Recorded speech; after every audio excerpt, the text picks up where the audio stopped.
Hey y'all, I'm Jerica Richey and welcome back to The Heart. In today's video, I want to discuss with you the journey of self-discovery as it relates to faith deconstruction and reconstruction. If you've been on your journey for as long as I have, which is roughly about 12 to 13 years now, I'm almost certain there's been some point along the way where you've asked yourself the question, who am I?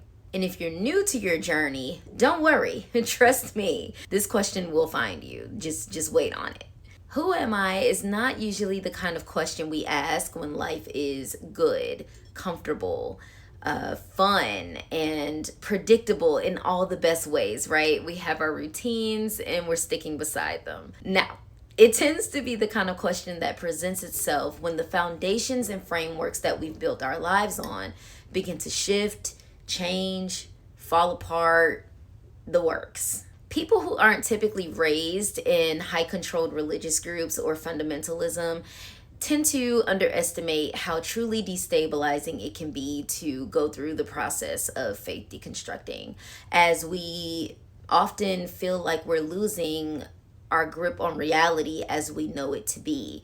And it can be forgotten that religious framing and conditioning and indoctrination, if you will, happens during our most formidable years, our fundamental years of development. So when a person starts questioning their faith or they begin faith deconstruction, it's never an overnight decision. This type of decision is typically made after years and years of secretly doubting your faith, feeling conflicted in your faith, and that is so much bigger and deeper than just changing your beliefs. It's the cognitive dissonance that you experience as your internal and external worlds clash and conflict with one another. It's the loss of community and friends, the fear of losing family members and loved ones, special romantic relationships even. It's just the loss of sense of direction and certainty and purpose that religion provided for you. And so it's this really weird liminal space to navigate. And I like to refer to it sometimes as the wilderness because it literally feels like you're in the wild. Almost like you've been dropped in this horrific episode of Survivor and you're literally trying to figure things out as you go along. Except unlike the show, you're not equipped. You have no experience to handle the situation at hand. But anyway, let me not go off on a tangent. But you get what I'm saying, right? Like you basically are at this space where you are beginning to accept that you are no longer who you used to be, but you have no clue who you are becoming either. And not just on an individual level as far as your identity, but of course, also as it pertains to your faith. So the question of who am I is not a surface level question that can be answered right away or by oversimplifying the process and the work that it takes to even get an answer. And that process, this quest that we find ourselves undertaking, is what embarks us on a path to self-discovery. And this is beyond self-discovery in a superficial sense, right? We're not talking about self-discovery like I'm inspired by something I saw on Pinterest and there's this new aesthetic that I want to embody, or we're devouring tons and tons of self-help books, right? We're Googling tired and worn out journal prompts. Like it's more than that. The spiritual path of self-discovery asks something so much deeper. It requires something so much deeper. It's like this spiritual initiation that nobody talks about, and it leaves you with a lot of questions. You are, in addition to questioning who you are, you're questioning what is your relationship to the world around you if it's not through the lens of religion. What does God mean to me? What do I mean to God? Is it okay to even be on a path of self-discovery? These are some of the, not self-discovery, sorry, to be on a path of faith deconstruction.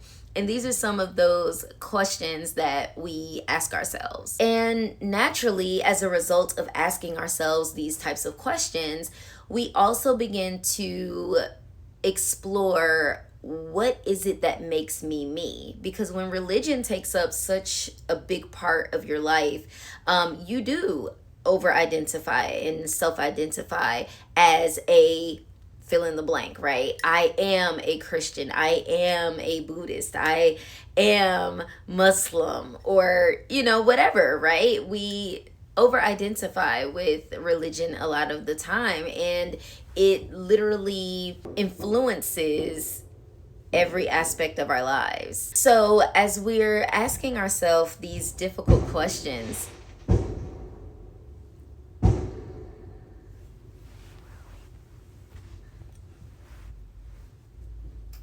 if I were to strip away all of the roles that I play, the titles and labels that I hold, the societal conditioning and the cultural expectations that have been placed on me, the beliefs that I've inherited, what would be left? What would remain if I removed all of those things? Who would I be? Because am I who I am because this is truly me? Or am I who I am because my family, my culture, my religion, my trauma, my environment, and the identity that was assigned to me at birth before I ever had a say in the matter is me? Like, which one is it, right? And could I have been something different if the circumstances were different, right? Born into a different family, born into another religion, born into a different part of the earth, right? And I'm not gonna lie, y'all, I was this close to going off on a little side tangent to discuss nurture versus nature, but I think I'll save that for another video. In this video, I want to continue exploring the question of who am I? And I want to explore why so many of us find ourselves on a path to self-discovery or trying to return to a version of ourselves that we've never been and we've never really knew existed, yet on some sort of deep level, we feel that that version of us is a truer and more authentic self than the one we've come to know and are currently operating in. And so to help ground this exploration, I'll be drawing from a few symbolic stories, spiritual metaphors, and archetypal themes, primarily through the Disney adaptation of Alice in Wonderland and the story of the Golden Buddha as it is told in the Finding Joe documentary. So I hope you guys enjoy this because as you can see, it is 4th of July. The daggone fireworks are going off, but I am committed to recording this so that I can edit it and get this darn video out, y'all. So let's go.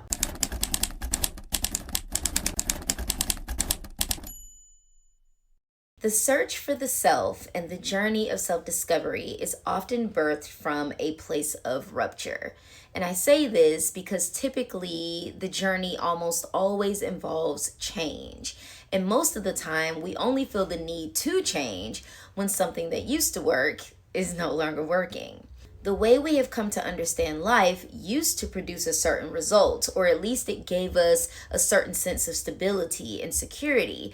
But then something happens and suddenly the results are no longer sufficient. It no longer comforts us or grounds us in the way that it used to, or it just doesn't make sense the way that it once did.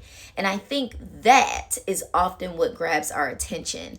Not just the event itself, but the feeling that comes when the patterns that we've grown accustomed to that have yielded us favorable results are now disrupted. When the beliefs, behaviors, or the identities that we have been relying on are no longer giving us that sense of safety or predictability. And that, of course, can be deeply unsettling since as humans, we tend to favor predictability. We like to know what's coming, right? But when those patterns have been disrupted or those routines have been disrupted, this is where stress usually enters the chat. And in some cases, we could even throw in the religious trauma since we're talking about faith deconstruction. Because the disruption itself is one thing, but how that disruption lands within us is another thing. Psychologist Dr. Peter Levine makes this distinction when he says, certainly, all traumatic events are stressful, but not all stressful events are traumatic. So, what deeply affects one person may not affect another person at all, especially not in the same way, right?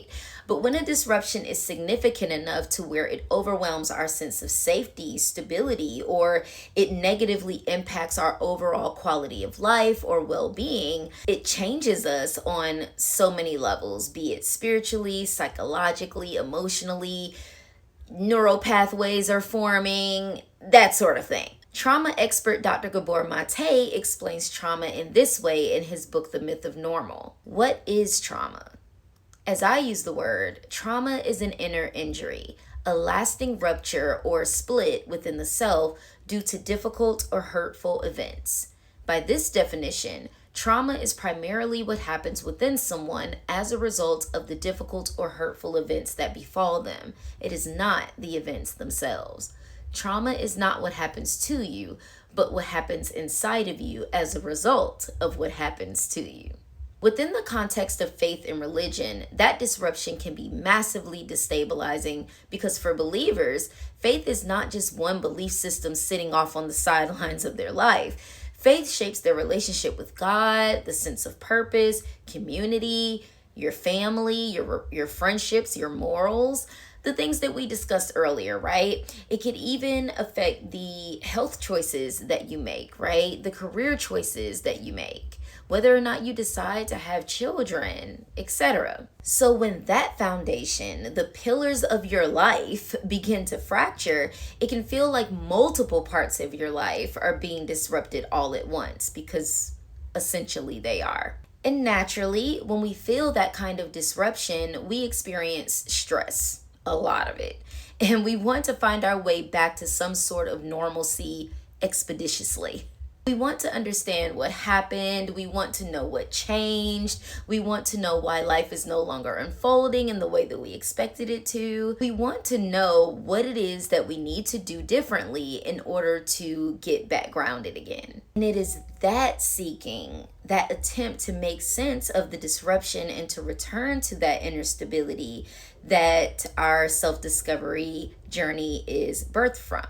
And if you were raised fundamentalist or again in high control religious environments, that search often turns inward first. Under the guidance of these types of religious environments, many of us were taught, whether indirectly or directly, that if something is not going right in your spiritual life, then you must be the problem. We're often taught to scan ourselves and to check our flesh first, to look for the sin, look for the shortcoming, the lack of faith, the disobedience, or whatever it is that we must have done to cause life to unfold in such a terrible way. You can see this clearly in the prosperity gospel, where God's blessing is often tied to faith, obedience, mindset, and sometimes spiritual alignment. We never get tired of that subject because the Lord says you must store up treasures in heaven and not on earth. So if you're not being blessed, if your life is not prospering, or if you find that you've suddenly entered a season of tribulation, the implication can become that there's something that you must have done to cause that, or there's something wrong with you. Your faith isn't strong enough. You're not praying hard enough. You're not tithing enough. Your belief is weak. You are lukewarm. You are not being obedient to God. And this idea is not new. We also see a version of this in the story of Job, right? When Job's friends assumes that his suffering must be evidence of something that he did wrong. They're definitely like, because it can't be that God would just cause your life to fall apart for no reason. No, Job, what did you do? Forget the fact that God can work in mysterious ways. They was dogging poor Job. I feel so bad for Job. Anyway, I think that this is the place where self-discovery can become complicated for those of us that are deconstructing faith. Because before we ever question the system, the doctrine, the dogmas, the interpretations, the leadership, or the environments that we were shaped by, many of us have been conditioned to question ourselves first. So the search for the self begins in that rupture, the sensing that something has broken within us, and it is then that we embark on the journey to discover what that is. When I zoom out and consider the journey of faith deconstruction as a whole, I liken it to the experience of going down the rabbit hole like our girl Alice does as she chases the white rabbit. Oftentimes, going down the rabbit hole of faith deconstruction can and may include searching for books on the topic, watching YouTube videos about the topic, or trying to find a community with others who are also faith deconstructing. And sometimes it's looking into other paths, other religions, because essentially you're trying to find the language to communicate what it is that you're going through, while also searching for the answers to the copious questions that plague you. So in the Disney adaptation of Alice in Wonderland, there's a part of the movie when the white rabbit misidentifies Alice as his housemaid Marianne. He does not take the time to see her for who she is. He assumes he already knows who she is. And that, to me, is sort of like the mislabeling that often happens towards those of us that are deconstructing. We are branded as reprobate, lost, deceived, weak in the faith, or sometimes, in extreme cases, demonic. Sometimes the labeling is direct and you're confronted head on, and other times it's the whispers that you sense behind your back. Either way, it's disorienting because you're already trying to understand what's happening within yourself while other people are imposing who they think you are and what they think is happening from outside the club. Okay? We see an example of this in the movie when Alice meets the flowers. At first, they are welcoming, they're sweet, they sing to her, they make space for her. But then they begin trying to identify what kind of flower she is. And once they realize that she isn't a flower at all that warmth, all that welcoming disappears with a quickness. The same group that had just welcomed her moments before is now rejecting her, and they call her a weed. And to me, this sheds a light on the conditional belonging we often find within religious spaces. The welcome feels very real at the beginning. You're invited in, they embrace you, you're told that you belong here just as you are. But over time, the unspoken conditions start to reveal themselves by indirectly asking, what do you believe? What doctrines do you agree with? What denomination do you fall under? What rules do you follow? What type of language, spiritual language, do you use and subscribe to? You know, they begin to dictate what questions are acceptable versus unacceptable. And you begin to realize that there are parts of yourself that you're expected to cut off in order to remain as a part of the group. And for a while, you may not even notice that your acceptance is conditional because typically at that time, you're still technically meeting the conditions. It's not as obvious. But once your nonconformity is recognized and it is a little bit more obvious, and you begin to question things or you no longer fit neatly into their world, the warm embrace quickly turns into a cold rejection. Then there's the scene where the mama bird calls Alice a serpent. And this one is interesting because yes, it is another moment of Alice being mislabeled, but it also slightly differs because Alice is still trying to identify herself as the old version of herself. So she's still trying to convince herself that she is a little girl. But the mama bird sees her as a threat because at this point of the movie, Alice is huge. She's like as tall as the trees. And she keeps insisting that she's little. But let's give our girl Alice a little bit of credit now because she does catch herself when she says, I was.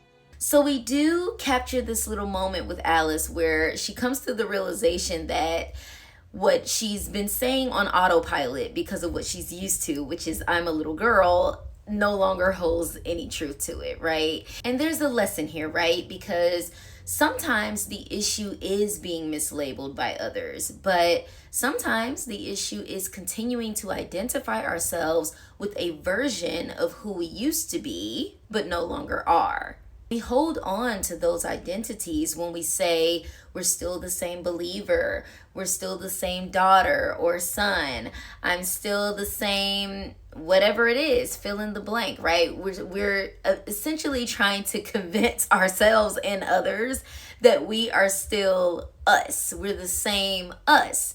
And maybe in some ways there's some truth to that, right? But in other ways and in other cases, something has changed and no longer fits the way that it used to.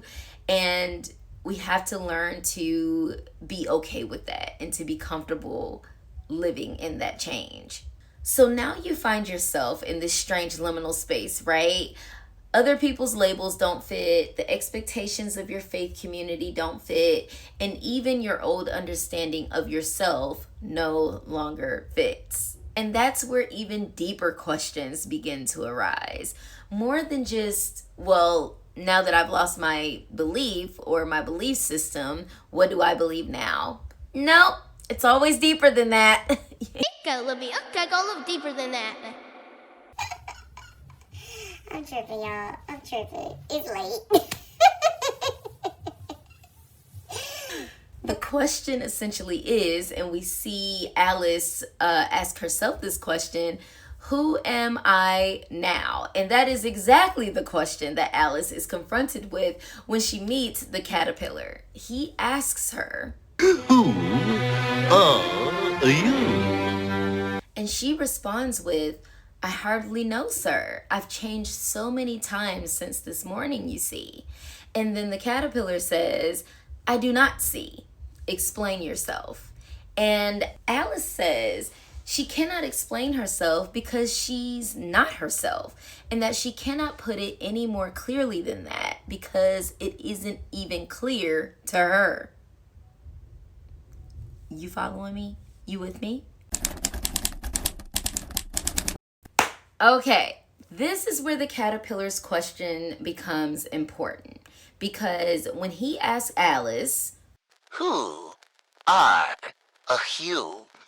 he's not just asking for her name. He's not asking her to identify herself in some of the superficial ways that we talked about before when it comes to self-discovery.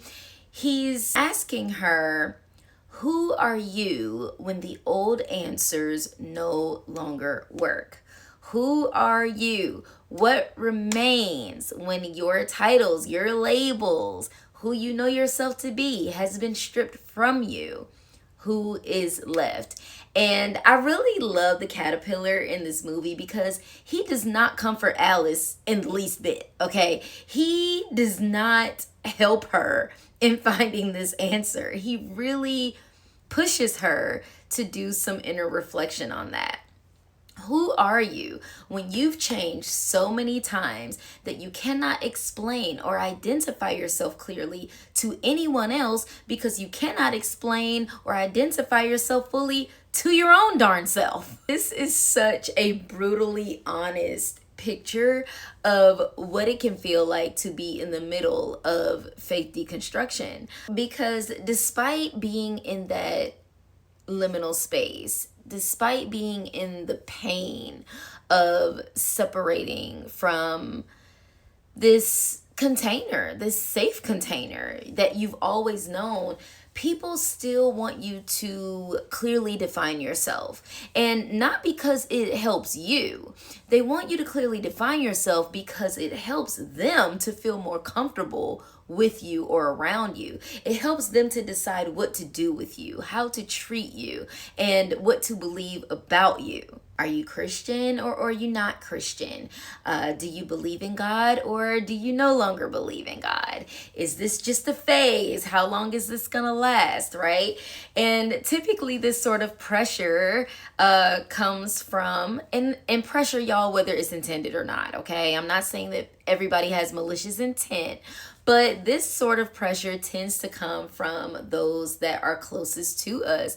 They are uncomfortable with the change that they see, and the quicker that you can provide them with some sort of explanation or answer, the more comfortable that they feel, right? They, at the end of the day, they want to know, do you still accept Jesus Christ as your Lord and Savior? And the fact that you are struggling or possibly struggling, because all of our journeys are different, with that question makes them very, very, very uncomfortable. So, if I'm going to give any advice here, y'all, it would be not to rush yourself on that, because again, this is not an overnight decision, right? In this process, although I'm squishing it and compressing it into this YouTube video, this is something that unfolded for me over the course of years, okay? And so one thing that I have come to become comfortable with within my journey is being okay with being in a state of bewilderment. And bewilderment, I try to be really intentional when using words, and bewilderment is like the perfect vocabulary and terminology for this, because it's different from like this state of confusion in the shallow sense. Spiritual bewilderment, and this is something that I learned through the work of William Chittick. He is an American philosopher and I guess he could be called an expert in the mystical studies of Sufism. But anyway, I've learned through his work that sometimes the experience of finding and knowing God and not finding and knowing God happens at the same time. It's like just when you think you understand it, you've lost it. And the Sufis call this experience the haira, or the joyful bewilderment, and the wonder and the awe of how incomprehensible and vast the understanding of God can be. So the question of who am I becomes very complicated and nuanced, because who is the I that is being referred to in the question? And what do we even mean when we refer to the self? Well, different philosophical and spiritual traditions have wrestled with this very question, and in different ways. Some approaches understand the self as something that is more static or stable, something with structure, continuity, and a sense of personal identity. This is the version of the self that says, I am this person, I have this personality, these are my beliefs, these are my roles, this is my story, and therefore, as a result, this is who I am. And there's some truth to that, because we do need some sense of continuity. We do need a way to recognize ourselves across time, and we need language for our experiences to communicate our values and our memories and our relationships. Having some sort of core sense of self that anchors you matters. And when I think about Alice, I see that question being played out symbolically, because she's not the same size from one moment to the next. She's constantly changing in response to what she eats, what she drinks, whom she encounters, and the experiences that she's having. She is affected by her environment and the choices that she makes. The world around her affects how she moves, how she sees herself, and how others respond to her. And isn't that true for us as well, right? We like to think of ourselves as one consistent version of ourselves, but so much of who we are is shaped by the environments we have been in. And of course, this includes none other than the families who raised us, the religions that framed us and formed us, the communities that either accepted or rejected us, the wounds that we survived, the roles that we learned to play, the expectations that we carried, and the stories we were handed before we were even old enough to question them. So, the question becomes, Am I one fixed version of myself, the identity assigned to me at birth that is supposed to remain the same no matter what happens to me or around me? Or is there a truer version of myself that has always existed but was never cultivated because it was covered up by the preferred identity that was assigned to me? A persona, if you will. And when I say persona, I'm referring to the social self, the public self, the public version of you, the mask that you wear when you walk outside, right? And this is the identity assigned to us, shaped by roles, expectations, family, religion, the things that we mentioned earlier, right? The things we've had to survive, culture, right? It's the version of us that learned how to be acceptable, how to belong, and how to perform. And it's not for no reason. It's very necessary because at our core, at the core of humanity, we require connection. And connection means a lot of things. It takes care of your social needs. It makes sure that you get fed. It makes sure that you have some sort of sense of protection. It's your education. So it's no small thing to desire to fit in and to be willing to change yourself and mold yourself to fit into the spaces that's going to allow you to get your basic human needs met. Anyway, about to go off on a little tangent there. I'd like to share with you guys the story of the Golden Buddha. And I heard this story while watching the Finding Joe documentary some years ago. And I think it would be a really good reference here. So, the story goes that there was once a monastery that had this beautiful golden statue, and this statue was deeply valued by the monks there. It was sacred to them and something that they valued and wanted to protect.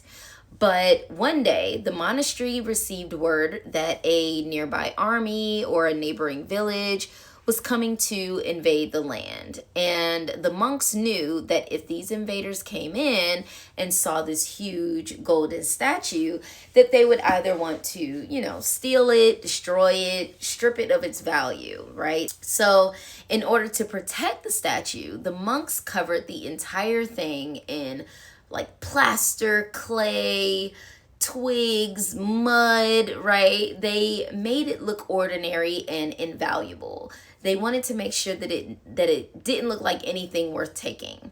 And their plan worked. When the land was invaded, the statue was overlooked. It was left untouched because from the outside, it just looked like a plain old statue. But the land remained conquered for so long that the monks who knew of the truth about the statue and what was underneath all of the casing that they put on there, those monks eventually died. And as the generations passed, the truth of the Golden Buddha was forgotten. So now the monks at the monastery are walking past this statue every day. They're praying near it. They are living life with this statue, and nobody knows what it really is. Everyone thinks that the outer layer is the truth of it, right? Until one day, a monk is praying at the foot of the statue, and a small piece of the outer covering breaks off and bops him on the head. And when he looks up, he sees something shining underneath.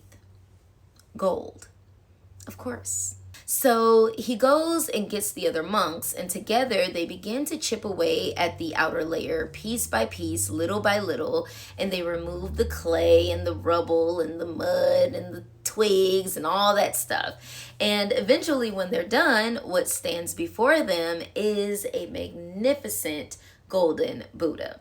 I love this story because I think it is such a powerful metaphor for identity, healing, and self-discovery. Because as the documentary tells it, we're all born as the Golden Buddha. We come into this world with this original essence, this pure innocence and inner light, our true self. But then life happens and we are conditioned, right? We are shaped by family, religion, culture, society, expectations, right? All the unsaid rules, all of those things begin to cover us up layer by layer by layer. And we forget the gold that was originally underneath. We forget our original and true nature. But then something happens in our lives that cracks us open. And despite the pain of that crack, despite the shattering of our lives in that moment, we catch a glimpse of something real, something that begins to shine through.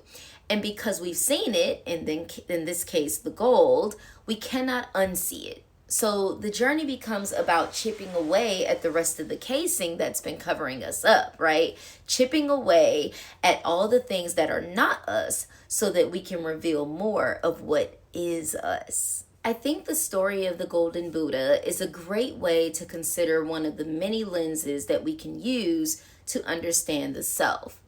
But there's another possibility or lens that I would like to bring up here, and that is that maybe the self is not only something hidden underneath our personas, but also something that is constantly becoming and unfolding. Like maybe the self is a living response, a relationship between what has always been true within us and what life continues to reveal through us. Now, for the sake of clarity and understanding within my own personal reflections and my own journey, I call this lens the I am that I am concept, because I don't know what else to call it and it just makes sense to me that way. So hey. Anyway, the idea is that instead of feeling like we have to check a box or choose a personality or embody one persona that people can recognize us by forever and ever and ever, we instead become what we need to become based on what is needed in the moment. Now, I'm not saying that a person shouldn't have a core sense of self. As I stated earlier, the core sense of self is symbolic of the Golden Buddha, right? So what I am referring to is the part of us that feels like we need to repress or refrain from expressing certain attributes of our nature or expressions of our nature, while over-identifying with the attributes that society or our loved ones may consider to be more favorable. We don't have to claim any particular attribute or expression and then create a whole identity around it, right? Like the good girl, the intelligent one, the responsible one, the fun one, the strong one, the nurturing one, and so on and so forth. Because when we do that, we then chain ourselves to those identities, and if ever or whenever there are moments where we might need to express an attribute that seems to oppose that said identity that we've built, we feel fraudulent and we struggle with the duality of that. But within the I am that I am concept, there is a transcendent nature to the self in which we are free to exercise and are in fact capable of exhibiting both sides of an attribute at any given time. And that we do so responsibly and ethically based on the situations that we find ourselves in, while not turning that particular expression into a whole permanent identity. There's another part of the movie that stood out to me that resembles the faith deconstruction journey, and that is when Alice finds herself exhausted by Wonderland. Sort of how my voice is exhausting itself right now. It gets to a point for her where she has grown tired of navigating such unfamiliar territory. She is tired of navigating this strange place. She's tired of being misunderstood, mislabeled, rejected, lost, confused, and constantly having to adapt and question everything that she encounters. So she cries to the Cheshire Cat because she wants to go home, but she can't find her way. She yearns for some sense of normalcy again, some familiarity, and a life that she can actually recognize. And I can truly relate to Alice's exhaustion here because, as I shared with you guys, I've been on my deconstruction journey for like 12 or 13 years now.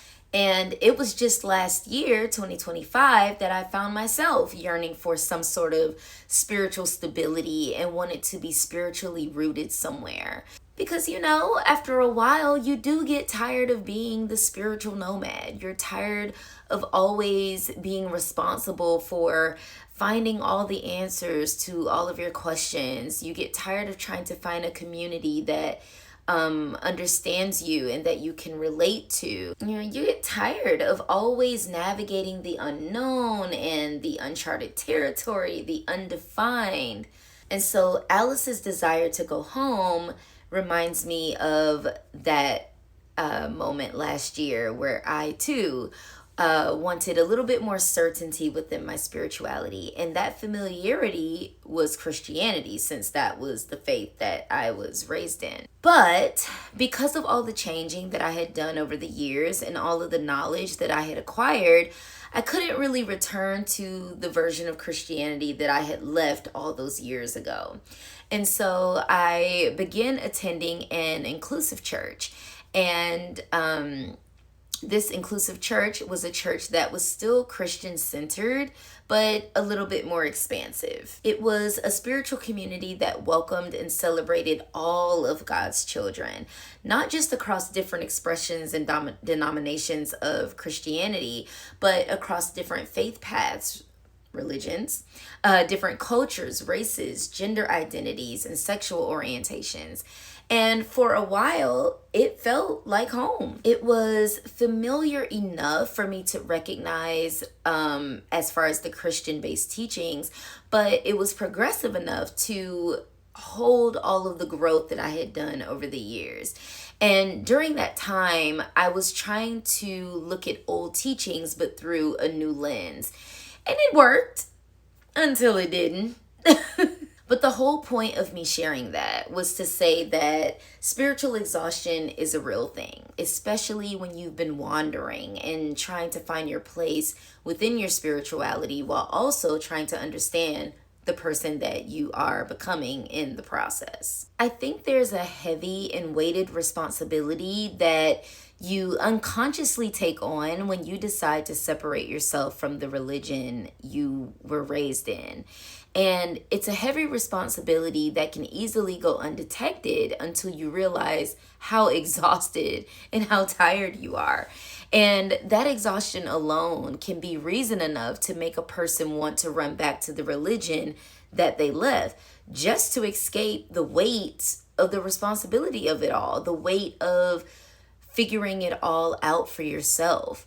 Because at least with organized religion, with all of its issues, right, you at least have decades and decades of resources, tools, leadership, community, and a sacred book at your disposal, ready to answer life's most difficult and complex questions for you without the burden of having to sift through and find those answers for yourself. It's so crazy because it's like freedom tends to carry more responsibility than we often realize sometimes, when you realize how much you're actually going to be responsible for.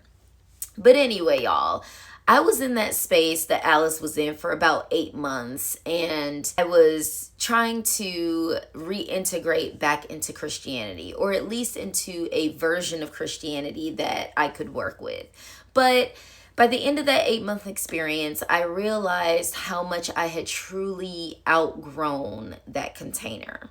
And for me, I kind of needed to redefine what home meant to me. Sometimes when we say we want to go home, what we really mean is that we want to return to a time when things felt familiar, when things were easier, when the answers felt more clear, when there was a blueprint and a map already drawn for us, when we knew what to believe, how to behave, what language to use, who we belonged to, and what direction our life was supposed to go in. But the hard part is that once you've changed, you cannot always return to the old home that used to keep you. at least not in the same way. So we kind of got to restructure our homes a little bit. And I know that that's a lot to ask when you're already trying to understand your spirituality and identify who is the person that you're becoming. But I also think it becomes something that's necessary to do, because once you reach the point of exhaustion, which you eventually will, you are going to need somewhere to rest. Since the journey of deconstruction and self-discovery is such a inner journey, it's an inside job, I think that once we reach that point of exhaustion, we may need to step back into the outside world and to spend time tending to and cultivating the outer world, the real world. And there are so many ways that you can do this, right? You can switch the focus onto your literal homes, making sure that the space that you occupy reflects you, that it can support you. You can invest more times into your hobbies. You can join a club or a group, spend some time in nature, take up a new skill, take a class, read a book that isn't spiritual, watch a movie, or spend time with people that support you and that make you feel safe. Essentially, the goal here is to, as I like to say, spend some time in the muggle world for a little while, right? You've been in Hogwarts too long. But taking that break is going to give you a much needed break from the spiritual world. And of course, you can always go back to it. And for those of you that are familiar with the adventures of Alice herself does return to another strange world in Alice Through the Looking Glass. So stopping to rest doesn't mean that your journey is over. It's just a pit stop to prevent spiritual burnout. And from my personal experience, spiritual rest and recovery is very much necessary. And you guys have to remember, the goal is not to stay in Wonderland, our spiritual worlds, forever. The goal is to allow the experiences of Wonderland to confront us, shape us, and aid us in returning to our sense of self. However, we are learning to define the self. Maybe the question, who am I, is not always asking us to find one fixed and final answer. Maybe sometimes it's asking us to notice what's been imposed on us, what we've outgrown, what we've covered up, and what's still unfolding within us. Maybe it's asking us to sit with the discomfort of not knowing at all, like Haida. Maybe it's good to just honor the rupture, to pay attention to the gold underneath the clay, to let Wonderland confront us, stretch us, and even guide us back to ourselves. And maybe returning to the self is not about becoming someone completely new, but learning how to recognize the parts of us that were always there, waiting to be seen, named, loved, and lived from. So I would love to hear from you guys in the comments. Have you ever gone through a season where you felt like you no longer knew who you were? And if so, what helped you to begin finding your footing again or find your way back to yourself? Does this resonate with you as a part of your deconstruction journey, or if you're even on a faith deconstruction journey? Anyway, guys, thank you so much for taking the time to watch this video. I truly hope that you enjoyed it and enjoyed spending some time here at the Hearth. If this video resonated with you, please make sure to like it. And should you feel called to, I would love for you to share it with someone who you think may need it, or to subscribe to the channel if you would like to see more reflections like this. Until next time, may you continue returning to the self, however you are learning to define it.